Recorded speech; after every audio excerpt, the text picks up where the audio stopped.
Welcome to this YouTube channel once again. हम लोग transformer में डिस्कस कर रहे हैं आज ऑटो ट्रांसफार्मर। अभी तक हम लोगों ने जो भी डिस्कस किया था वो एक टू वाइंडिंग ट्रांसफार्मर के बारे में था। लास्ट वीडियो में हम लोगों ने मल्टीपल चॉइस क्वेश्चंस जो कि इफिशियंसी रेगुलेशन और लॉसेस पे बेस्ड था, उस सेशन को अगर आप लोगों ने नहीं देखा है तो उसको एक बार प्लेलिस्ट में जाकर देख लें। आज का जो टॉपिक है वो है ऑटो ट्रांसफार्मर।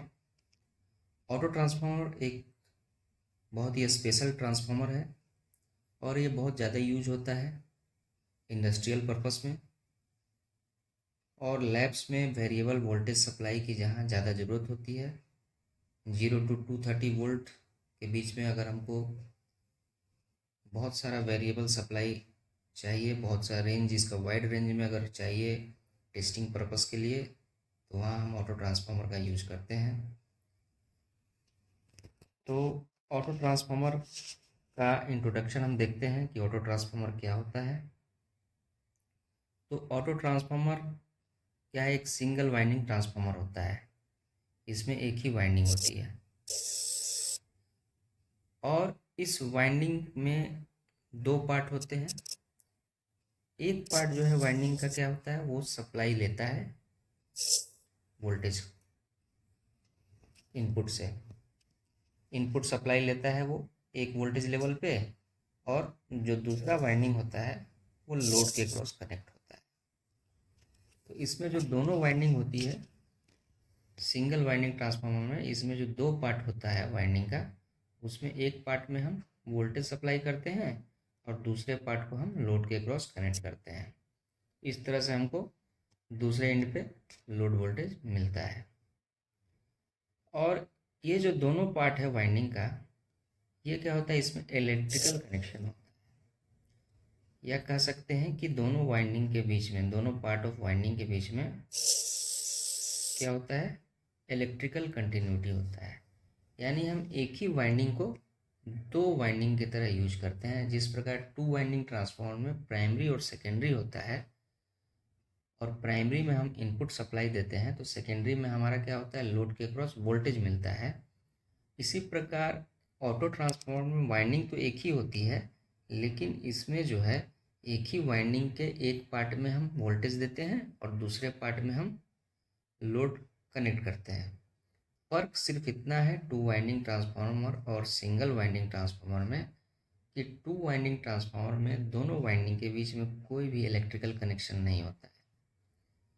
टोटल जो पावर ट्रांसफ़र होता है वो म्यूचुअल इंडक्शन के थ्रू होता है, और ऑटो ट्रांसफार्मर में यही ट्रांसफ़र जो है तो इलेक्ट्रिकल कंडक्शन के थ्रू भी होता है और म्यूचुअल इंडक्शन के थ्रू भी होता है। ये दोनों टाइप के ट्रांसफार्मर का बेसिक डिफरेंस है डिज़ाइन वाइज।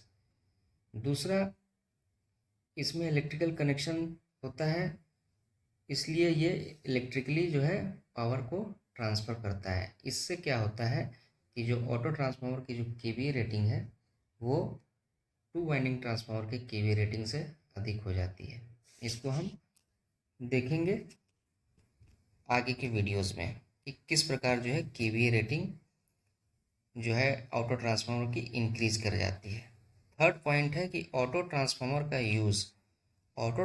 का यूज़ हम वहीं करते हैं जहां हमको वोल्टेज रेशियो को एक के नज़दीक रखने की ज़रूरत होती है। जैसे 1.1, 0.9, 1.2, 1.3, 1.4, 1.5, ये 1 के जितना नज़दीक होगा, ठीक है, ऑटो ट्रांसफार्मर का जो वोल्टेज रेशियो है अगर 1 के नज़दीक होगा तो केवीए रेटिंग उसकी इंक्रीज कर जाएगी, यानी पावर को वो ज़्यादा ट्रांसफ़र कर पाएगा।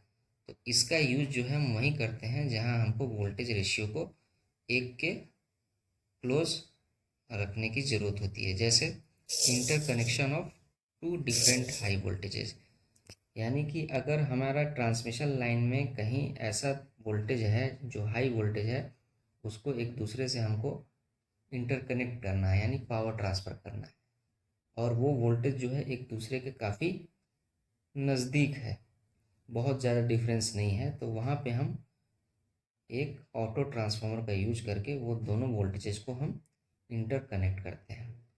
और इसका यूज़ जैसा कि अभी मैंने बताया कि ये एक वेरिएबल सप्लाई ट्रांसफार्मर है, जिसमें हमको wide range of variable voltage मिलने का इसमें पॉसिबिलिटी होता है। इसलिए इसको हम टेस्टिंग की तरह यूज़ करते हैं, लेबोरेटरी में टेस्टिंग पर्पस के लिए भी हम यूज़ करते हैं, जहाँ पर हम 0 से suppose 230 volt, 400 volt, 1000 volt AC supply की वाइड रेंज हमको जहाँ चाहिए, वहाँ हम इस ऑटो ट्रांसफार्मर का यूज़ करते हैं।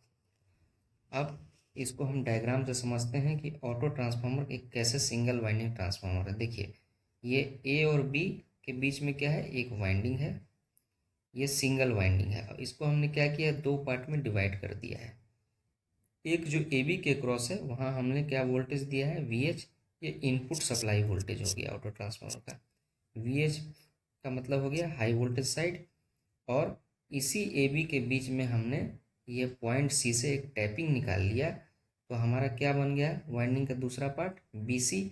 इसमें हमने क्या किया, लोड कनेक्ट कर दिया। यही लोड जो है क्या वोल्टेज दे रहा है, वी एल। तो वी एच हो गया हाई वोल्टेज साइड और वी एल हो गया लो वोल्टेज साइड का वोल्टेज। तो करंट हाई वोल्टेज साइड का हमने क्या लिखा, आई एच। और लो वोल्टेज साइड में लोड में करंट क्या फ्लो कर रहा है, आई एल। और इस पार्ट में बी सी में क्या करंट फ्लो करेगा, I H plus I L.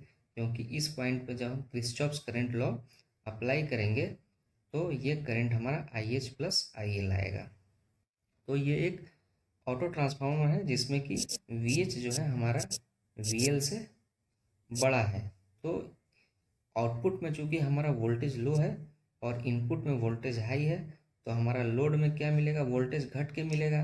तो यानी वोल्टेज को क्या कर रहा है, ये स्टेप डाउन कर रहा है। तो स्टेप डाउन कर रहा है, तो ये किस टाइप का ऑटो ट्रांसफार्मर हो गया, स्टेप डाउन ऑटो ट्रांसफार्मर हो गया। इसी प्रकार ये स्टेप अप ट्रांसफार्मर है। हमने सेम वाइंडिंग ली है ए बी, लेकिन इसमें हमने क्या कर दिया है, इनपुट सप्लाई साइड में हमने बी सी पार्ट में वोल्टेज वी एल सप्लाई किया है। और ए बी पार्ट में हमको वोल्टेज क्या मिल रहा है, वी एच। ए और बी के बीच में क्या मिल रहा है, वोल्टेज वी एच। यहाँ पे क्या है, V H is less than, sorry, V H is greater than V L. तो यहाँ क्या हो रहा है, ये स्टेप अप कर रहा है वोल्टेज को, तो इसलिए हम इसको क्या बोलेंगे, स्टेप अप ट्रांसफार्मर बोलेंगे। अब इसमें दो चीज़ कैलकुलेट होता है, एक केवीए रेटिंग और एक वोल्टेज रेशियो। तो केवीए रेटिंग क्या हो जाएगा, किसी भी या तो इनपुट साइड के वोल्टेज और करंट को मल्टीप्लाई कर दें, या आउटपुट साइड के वोल्टेज और करंट को मल्टीप्लाई कर देंगे। सेम फैशन जैसा हम टू वाइंडिंग ट्रांसफार्मर में दोनों साइड में हमारा रेट केवीए रेटिंग क्या था, इक्वल होता था, उसी प्रकार ऑटो ट्रांसफार्मर में भी दोनों साइड का जो केवीए रेटिंग है वो इक्वल होगा। तो केवीए रेटिंग अगर हम स्टेप डाउन ट्रांसफार्मर का देखें तो क्या हो जाएगा, V H into I H. ये किसके बराबर होगा, अनदर साइड में भी V L into I L के बराबर होगा।